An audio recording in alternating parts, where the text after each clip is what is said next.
Andy, when you're handicapping the Kentucky Derby, it's a mile and a quarter race, 126 pounds, all those different variables. Do the speed figures mean the same thing to you in the Derby as they do in an everyday race?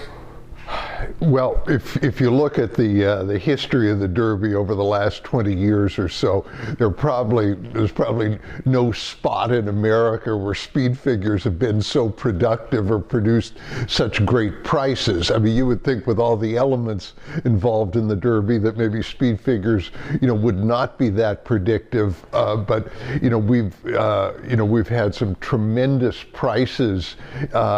With horses like War Emblem paying $42 for the top figure, Charismatic, Lil E.T. some years before that. Funny Side was almost even on the figures. So the numbers are not to be ignored in the Kentucky Derby, and people get caught up in so much of the other Derby hype that they often tend to overlook the basics.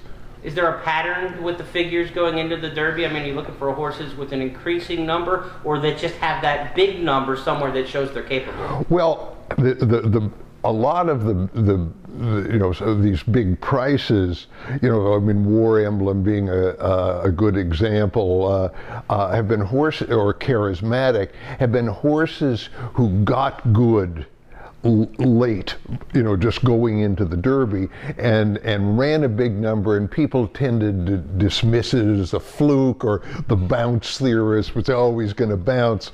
But in fact, when a horse runs a big figure coming right into the race, it's often been a huge indicator for a Derby win.